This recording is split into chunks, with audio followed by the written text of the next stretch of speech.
तो चलिए दोस्तों, आज के मॉक टेस्ट का स्टार्ट करते हैं। आपके सामने आज का प्रश्न है, किस यंत्र का काम डायनेमो के कार्य का उल्टा होता है। तो गाइज, ये जो कि बहुत इंपॉर्टेंट प्रश्न है। हमें बार बार इसी प्रकार के प्रश्न देखने को मिलता है कि डायनेमो का क्या कार्य है, ट्रांसफार्मर का क्या कार्य है, मोटर का क्या कार्य है।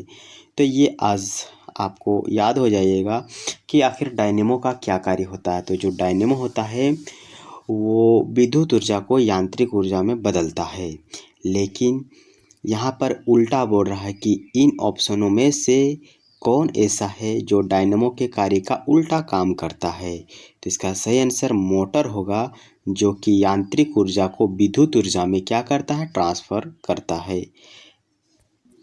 वीडियो में आगे बढ़ने से पहले आप लोगों से निवेदन है कि कृपया करके हमारे इस चैनल के वॉच टाइम को कंप्लीट करा दीजिए, क्योंकि अभी तक मात्र 96 पब्लिक वॉच टाइम ही कंप्लीट हो पाया है। और सब्सक्राइबर की बात करें तो मात्र 0.9% लोगों ने ही इस चैनल को सब्सक्राइब किया हुआ है। तो अगर आप इस चैनल में पहली बार विजिट किए हैं तो कृपया करके चैनल को सब्सक्राइब कर दीजिए, क्योंकि इस चैनल से जुड़ने से आपको बहुत ही ज़्यादा फ़ायदा होने वाला है। अभी हम जो कि साइंस का क्लास कर रहे हैं, उसके बाद हम जीके जीएस का क्लास करेंगे। मैथ का भी हम नहीं चला रहे हैं, बहुत ही जल्द हम इसको भी स्टार्ट करने वाले हैं। रीजनिंग को भी हम बहुत ही जल्द स्टार्ट करने वाले हैं। इसलिए आप चैनल को सब्सक्राइब कर दीजिए, ताकि जब भी मैं वीडियो अपलोड करूं आपके पास नोटिफिकेशन पहुंच जाए। तो चलिए बढ़ते हैं अपने सेकंड क्वेश्चन की ओर। तो गाइज, आज का जो कि सेकंड क्वेश्चन है, वेंचुरी मीटर से ज्ञात करते हैं। ऑप्शन आपके सामने हैं। अगर आपको किसी भी प्रश्न का आंसर पता है तो आप कमेंट में ज़रूर उसका जवाब हमें दे सकते हैं। तो जो वेंचुरी मीटर होता है, इसका ज्ञात इसका ज्ञात जो कि जो जल प्रवाहित होता है, जो जल बहता है, उसकी धारा को हम लोग तय करने के लिए हम लोग इसको यूज़ करते हैं कि आखिर इसका वेग कितना, स्पीड कितना है। इसलिए हम वेंचुरी मीटर का क्या करते हैं, यूज़ करते हैं। गाइज, आपको अगर थोड़ा सा भी इस वीडियो से अगर बेनिफिट होता है तो ज़रूर हमें कमेंट कीजिएगा कि भाई हमें बहुत ही बेनिफिट हुआ आज के इस वीडियो से। चलिए, आज का नेक्स्ट प्रश्न है, एक लिफ्ट एक समान वेग से ऊपर जा रहा है और उसमें एक व्यक्ति जो कि खड़ा है, उसका भार क्या होगा। उसका भार बढ़ जाएगा, घट जाएगा, अपरिवर्तित रहेगा, या फिर इनमें से कोई नहीं। तो देखिए, जब एक व्यक्ति ऊपर की ओर जाता है तो उसका जो भार होता है वो अपरिवर्तित रहता है, लेकिन जब लिफ्ट नीचे आता है तो उसका भार क्या हो जाता है, कम हो जाता है। तो इस प्रश्न का जो कि सही आंसर होने वाला है ऑप्शन सी रहेगा, क्योंकि इसमें पूछ रहा है कि लिफ्ट जो है वो नीचे की ओर नहीं बल्कि ऊपर की ओर आ रहा है। तो इसमें ऑप्शन सी सही रहेगा, अपरिवर्तित। अगला प्रश्न आपके सामने कि जो हम लोग विद्युत धारा होता है घरों में, उसको पता लगाने के लिए किस उपकरण का उपयोग करते हैं। ऑप्शन, इस दोनों ऑप्शन में आप कंफ्यूज होंगे, लेकिन कंफ्यूज होने का ज़रूरत नहीं है। इसका सही ऑप्शन ए रहेगा, एम्पियर। एम्पियर जो कि विद्युत धारा का पता लगाने के लिए हम लोग उपयोग में लाते हैं। जो यहाँ पर ऑप्शन सी है, इसके बारे में आपको पता ही होगा। इसमें वोल्टेज को ज़्यादा और कम करने के लिए हम उपयोग करते हैं। और अगला प्रश्न जो कि आपके सामने है, ऊष्मा का सर्वोत्तम चालक है। आई थिंक मैंने आपको गलत ऑप्शन बता दिया जल्दी में। तो इसका जो कि सही आंसर ऑप्शन बी रहेगा, एमीटर रहेगा। विद्युत धारा का पता लगाने के लिए हम लोग एमीटर का उपयोग करते हैं, जबकि जो एम्पियर है, एम्पियर विद्युत धारा का एसआई मात्रक है। एसआई मात्रक ऑफ जो करंट होता है वो एम्पियर होता है। ठीक है, कंफ्यूज होने का ज़रा सा भी बात नहीं है। अगर हमें उसके बारे में पता नहीं है तो हम उसको कहीं से जानकर आपको हम बताने का प्रयास करेंगे, लेकिन आपको हम गलत मटेरियल प्रोवाइड नहीं करेंगे। आप इसको एक बार क्रॉस चेक कर सकते हैं। अगर हमने गलत बताया है तो आप इस वीडियो को डिसलाइक भी कर सकते हैं। चलिए, हम एक बार इसको हम फिर से आपके सामने विश्लेषण कर देते हैं कि जो विद्युत धारा होता है, इसका पता लगाने के लिए हम एमीटर का उपयोग करते हैं, जबकि विद्युत धारा का एसआई मात्रक जो होता है वो एम्पियर होता है। एसआई मात्रक का मतलब क्या होता है? एसआई मात्रक का मतलब होता है सिस्टम इंटरनेशनल, यानी विद्युत धारा को मापने के लिए पूरे इंटरनेशनल पूरा ब्रह्मांड में इसी मात्रक का यूज़ किया जाता है। जैसे कि हम दुकान जाते हैं तो बोलते हैं कि हमें 1 केजी दे दीजिए आटा, तो इसका मतलब है क्या कि 1 केजी आटा आप गुजरात चल जाइए, अमेरिका चल जाइए, वहाँ पर 1 केजी का मतलब होता है द्रव्यमान का मतलब वो ऐसा ही मात्रक है, उसको हम लोग डिफाइन करते हैं, वो एक मात्रक हो गया। ठीक है। अगला प्रश्न जो कि है ऊष्मा का सर्वोत्तम चालक है, तो ऊष्मा का सर्वोत्तम चालक क्या है? जल, पारा, अल्कोहल या ईथर। तो गाइस पहले ऊष्मा क्या होता है? ऊष्मा का मतलब होता है हीट। ऊष्मा का मतलब क्या होता है? हीट होता है। और चालक का मतलब जो ऊष्मा को एक स्थान से दूसरे स्थान तक बहुत ही कम खर्च में ले जाए, तो उसको हम क्या कहते हैं? चालक कहते हैं। तो ऊष्मा का सर्वोत्तम चालक कौन सा है? तो आपने देखा होगा जब हम लोग बुखार में होते हैं तो डॉक्टर हमारे सामने आकर एक बुखार मापने वाला जो यंत्र होता है वो आपको कमेंट में बताना है कि वो यंत्र क्या होता है। उसमें पारा का एक बूंद रहता है।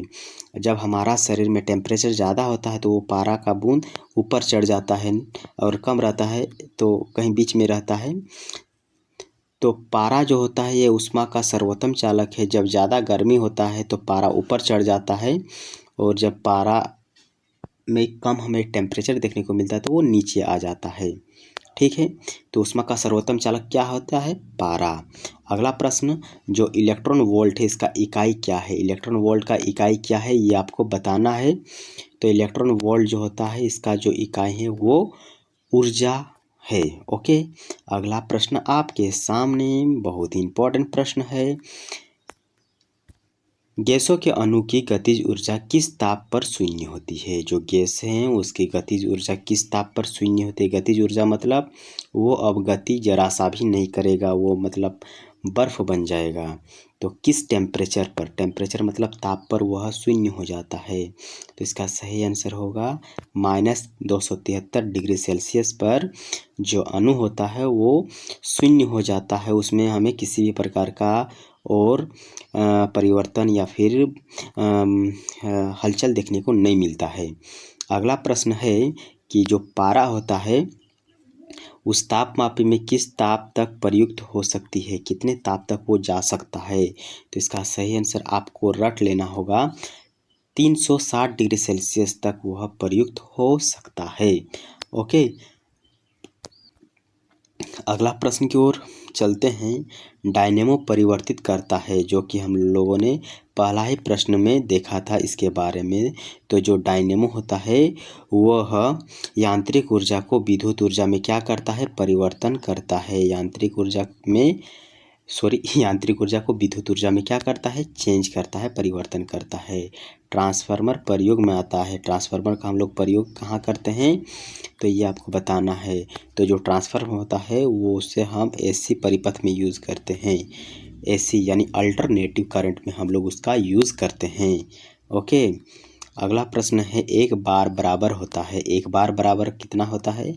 बार का मतलब यहाँ पर जो दाब होता है, प्रेशर होता है, उसका एसआई यूनिट होता है, यानी उसको हम लोग मापने के लिए बार का यूज़ करते हैं। तो 1 पास्कल बराबर कितना होता है ये आपको बताना है गाइज। तो इसको आप जल्दी से कमेंट में बता दीजिए कि 1 पास्कल बराबर कितना होता है। तो 1 पास्कल बराबर जो कि होता है वो होता है 10⁵ पास्कल। एक बार बराबर कितना होता है? 10⁵ पास्कल। ओके। नेक्स्ट प्रश्न की ओर चलते हैं कि जो एंगस्ट्रॉम होता है उसको व्यक्त करने के लिए हम किस इकाई का यूज़ करते हैं? तो एंगस्ट्रॉम को हम लोग इस प्रकार से लिखा हुआ कहीं भी देखते हैं, लैम्डा भी जिसे हम लोग कहते हैं। तो जो एंगस्ट्रॉम होता है वो तरंगदैर्घ्य का क्या है? इकाई है। तरंगदैर्घ्य का वेवलेंथ का क्या है? इकाई है, यूनिट है। ओके। चलिए नेक्स्ट प्रश्न की ओर चलते हैं। अगला प्रश्न है, प्रकाश के वेग को सर्वप्रथम किसने मापा? तो इसका सही आंसर क्या होगा गाइज? ऑप्शन सी इसका सही रहने वाला है। सॉरी मैंने पेन नहीं लिया था। ऑप्शन सी इसका सही आंसर रहने वाला है, रोनर ने सबसे पहले प्रकाश के वेग को मापा था। वैसे प्रकाश का वेग निर्वात में कितना होता है ये आपको बताना है। नेक्स्ट प्रश्न की ओर चलते हैं। नेक्स्ट प्रश्न जो कि आपके सामने है, बल का CGS मात्रक क्या होता है। जो बल है उसका CGS मात्रक डाइन होता है। क्या होता है? डाइन होता है। अगला, और SI यूनिट क्या होता है बल का? बल का SI यूनिट जो होता है, SI मात्रक जो होता है वो न्यूटन होता है। बल का SI मात्रक न्यूटन होता है। अगला प्रश्न की ओर चलते हैं। ताप का SI मात्रक क्या होता है ये आपको बताना है। तो ताप का SI मात्रक होता है केल्विन। क्या? केल्विन, से केल्विन। ओके, नेक्स्ट प्रश्न की ओर चलते हैं। अगला प्रश्न है, विद्युत आवेश का मात्रक क्या है। विद्युत आवेश का मात्रक क्या होता है? तो विद्युत आवेश का मात्रक कूलॉम होता है। क्या होता है? कूलॉम होता है। इसका सही आंसर ऑप्शन बी रहेगा, कूलॉम। अगला प्रश्न है, किसी गैस का आयतन प्रसार गुणांक हमेशा होता है ऋणात्मक, शून्य या फिर एक शून्य के बीच या एक से ऊपर। तो जो किसी गैस है उसका आयतन प्रसार गुणांक हमेशा ऋणात्मक होता है। आयतन प्रसार गुणांक हमेशा ऋणात्मक होता है। ये भी आपको, 1 मिनट, हम पेन का यूज़ नहीं कर रहे हैं जिस कारण से स्लाइड जो कि चेंज होता जा रहा है, तो इसको आप याद कर लीजिएगा। ये फिक्स क्वेश्चन है, किसी गैस का आयतन प्रसार गुणांक हमेशा ऋणात्मक होता है। अगला प्रश्न है, पृथ्वी का द्रव्यमान है। पृथ्वी का द्रव्यमान कितना है ये आपको बताना है। तो इसका ऑप्शन जो कि सी सही होगा। और यहाँ पर मैं गाइस अभी टाइमर सिस्टम का भी उपयोग करने वाला हूँ। अगर आपको अच्छा लगे तो हमें बताना, नहीं तो हम इस सिस्टम को फिर से ऑफ करने वाले हैं। तो देखिए, इस प्रकार आपके सामने 5 सेकंड का टाइमर चलेगा। अगर आपको अच्छा लगे तो हमें ज़रूर कमेंट करके बताइएगा। तो देखिए 5 सेकंड हो गया है और इस प्रकार हम बंद कर देंगे और 5 सेकंड के अंदर आपको जवाब दे देना होगा। ठीक है, तो चलिए आज के नेक्स्ट प्रश्न की ओर चलते हैं। नेक्स्ट प्रश्न जो कि है वो है, भू स्थिर उपग्रह का जो कार्यकाल होता है वो कितना घंटे का होता है ये आपको बताना है। तो चलिए हम टाइमर को ऑन कर दें। चलिए ऑन कर देते हैं। ओके, चलिए टाइमर को ऑन करते हैं। आपके सामने है कि भू स्थिर उपग्रह का आवर्तकाल कितना होता है। तो इसका सही आंसर ऑप्शन डी रहेगा और टाइमर ऑफ। ओके, तो इस प्रकार हम अपने स्टडी को ज़्यादा एफिशिएंट तरीके से आगे बढ़ा सकते हैं, ताकि एग्ज़ाम हॉल में हमें टाइम से रिलेटेड किसी प्रकार की प्रॉब्लम ना हो। ठीक है, तो 24 घंटे इसका जो कि सही आंसर था। और आज का जो कि लास्ट प्रश्न, लिफ्ट की खोज किसने की। तो लिफ्ट की खोज किसने की ये आपको बताना है। चलिए टाइमर ऑन कर देते हैं आपके सामने। और चलिए टाइमर ऑन है। तो लिफ्ट की खोज किसने की थी ये आपको बताना है। टाइमिंग है बस ख़त्म। और आपके सामने इसका सही आंसर होगा ऑप्शन डी, ओटिस ने लिफ्ट की खोज की। तो इसको कैसे याद करेंगे, याद करने का मैं आज आपको ट्रिक बता देता हूँ इसको। तो देखिए, एक कोई व्यक्ति है, यानी आप ही मान लीजिए लिफ्ट में चढ़ रहे हैं, मतलब लिफ्ट में चढ़ना चाहते हैं और जाते जाते लिफ्ट बंद हो गया। तो आप क्या बोलेंगे? Oh shit. क्या बोलेंगे? ओ शिट, लिफ्ट मैंने मिस कर दिया। लेकिन ओ शिट नहीं, ओटिस होगा। ओ शिट नहीं, ओटिस। ठीक है, ओटिस और ओ शिट, देखिए दोनों मैच कर रहा है। Otis oh shit. ठीक है, तो इस प्रकार गाइज हम बहुत सारे अभी प्रश्न है जो कि साइंस में बहुत ही इम्पोर्टेंट है और वो मैं आपके सामने लेकर आऊँगा। तो ज़रूर आप हमारे चैनल को सब्सक्राइब कर दीजिए। और रोज़ हम 25 प्रश्न करते हैं, जहाँ पर आप